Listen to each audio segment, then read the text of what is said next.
creo que sí se les disminuía el ser personas, eran muy discriminados, mm, se violaban todos sus derechos. Este, sí me hizo reflexionar mucho esa situación, eh, porque si en dado momento, como también lo mencioné en mi exposición, nosotros llegamos a ver a lo mejor delitos de violación en niños, se nos hace una crueldad, nos da coraje y en ocasiones yo lo he dicho, incluso yo lo he dicho en mi persona, ¿cómo es posible que esas personas tengan derechos, no? ¿Cómo es posible que yo no pueda llevarlo ante un juez porque necesito que me dé las pruebas? Ya no las puedo tener de otra manera más que del que me las dé. Y de esa manera no puedo acreditar el hecho de la violación. Es algo que causa mucho coraje cuando te dedicas a este tipo de delitos y de que te gusta tu trabajo. Te sientes impotente y dices, ¿cómo es posible que la justicia juegue de esa manera, ¿no? Como lo he venido diciendo, se me hacen muchos beneficios al imputado, que más parece que cometió un delito, se le esté premiando, ¿no? Bueno, esto me ha hecho reflexionar mucho, porque si es cierto, una de las principales cuestiones para la reforma del sistema acusatorio fue las penitenciarías. Fue esta cuestión de que había sobrepoblación, de que no había una administración total en las mismas, de que no había una reinserción social en lo primordial, que las personas salían y seguían cometiendo delitos, ¿no? Y que incluso al salir iban y volvían a cometerle el delito a la persona que lo metió a la cárcel, que también había personas que estaban en la cárcel y que no habían cometido ningún delito. Entonces todo esto y más aparte el pacto que firmó México en 1981, pues fue lo que hizo a que se hiciera esta reforma. Es muy importante mencionar que esta reforma lleva los derechos humanos de acuerdo a la Declaración de los Derechos Humanos, que fue una de las más importantes, que fue firmada en 1981, como ya lo mencioné, por México, y que básicamente habla de eso, ¿no? De los beneficios, de la reparación del daño que el Estado le ha realizado a la persona que se le persigue un delito. No estamos hablando de víctimas, sino estamos hablando de los delincuentes, de los imputados, de los prisioneros, vamos, de todos aquellos que a lo mejor el sistema de justicia anterior era tan inquisitivo, le daba tanto poder al Ministerio Público, del hecho de decir, lo golpeaba, le sacaba la verdad. Ya era una declaración total, plena, un valor pleno, y se le juzgaba, ¿no? Y había personas que ciertamente eran,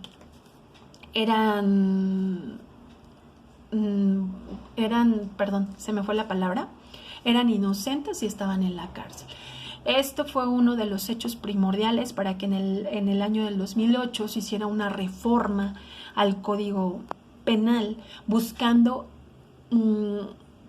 resarcer ese daño a todas las personas delincuentes, buscar la presunción de inocencia, que la persona sea culpable, sea inocente hasta que no se le demuestre lo contrario.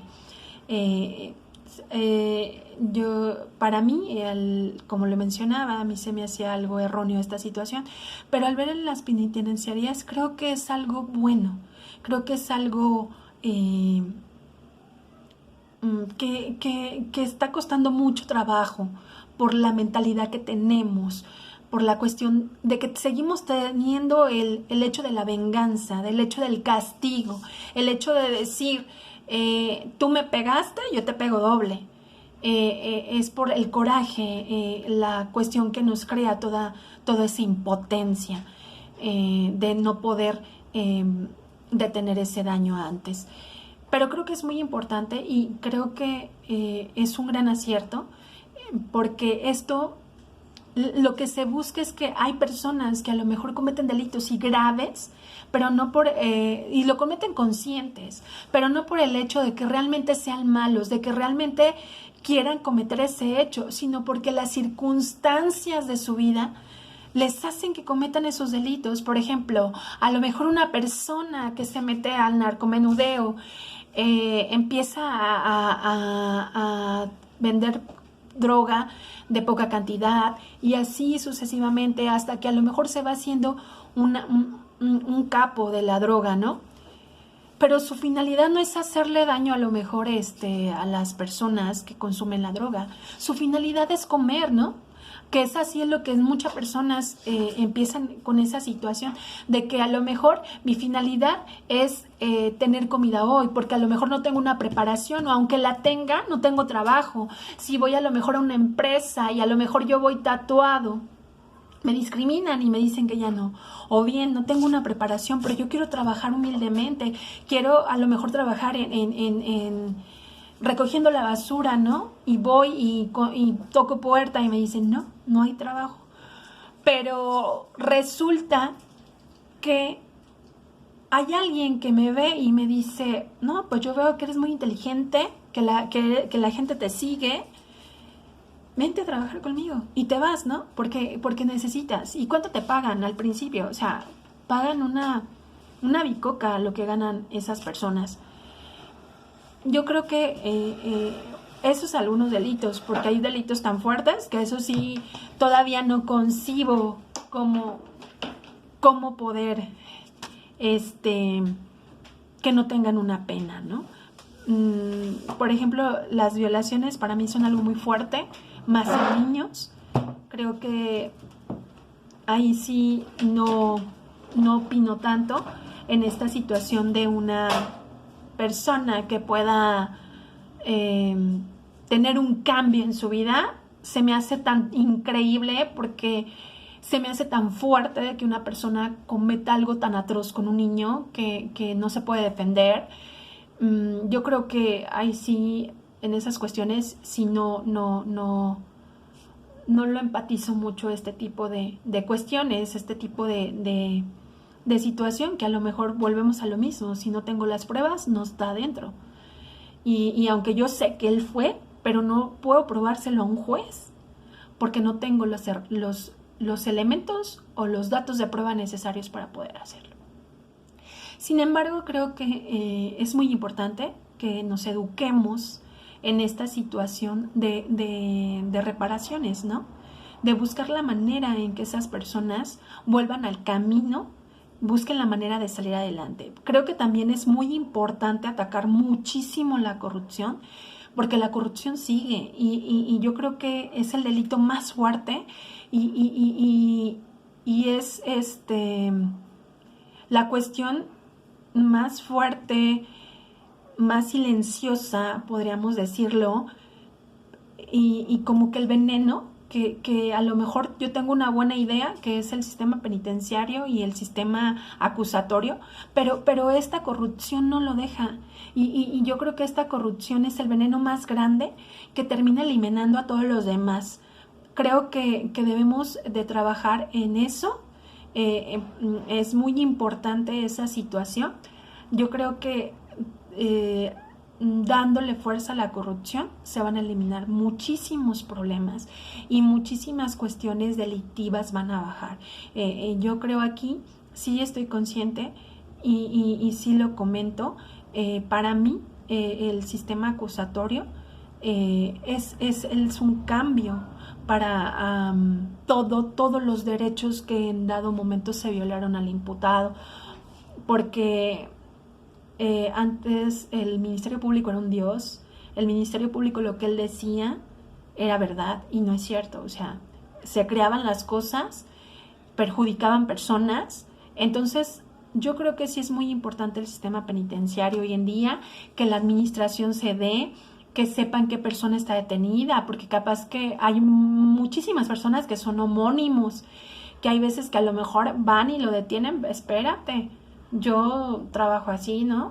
Que es que sí investiguen esa situación, porque en ocasiones eso era lo que había mucho en las cárceles, personas que no habían cometido un delito. A mí me gustó mucho este tema. Creo que es muy importante saber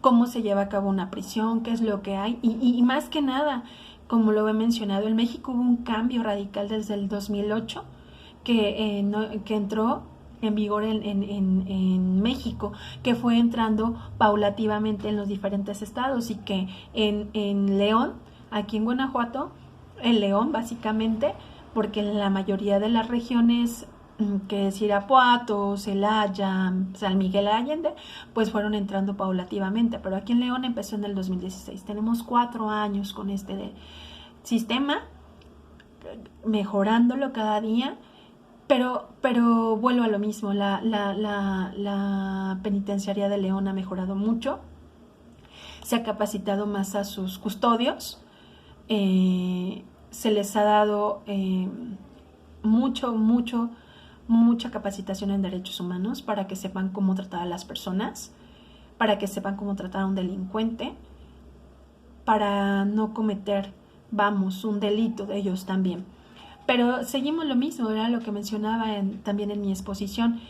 Aún así, en que nosotros tengamos un cambio, no nos debemos dejar desapercibido que en otros países estas cuestiones siguen pasando, y son cuestiones fuertes, y son cuestiones negligentes, y son cuestiones que dices, no puedo creerlo, que yo en mi país estoy viviendo un cambio, y ahora que vi los regímenes, dices, ya esos regímenes que fueron quedando en el pasado, pero en otros países no, sigue habiendo esa cuestión como el sistema comunitario, en donde todos están regados, en donde es un mundo de nadie, en donde siguen drogándose, vendiendo droga, prostituyéndose, como si fuera una ciudad normal, pero es dentro de la cárcel, porque tiene tanto miedo el Estado de poder intervenir, que mejor deja que los delincuentes sean los que vayan haciendo las reglas y vayan acomodando la situación en esa penitenciaria. Bueno, de mi parte sería todo, esa es mi conclusión. Y de igual forma, maestra, le comento, mi video quedó en 3 partes, toda vez que la grabación no me tiene un cierto tiempo. Y pues para terminar con mi conclusión, fue que por eso terminé con otro video. Pues muchísimas gracias y buenas tardes, y espero que esté bien. Hasta luego.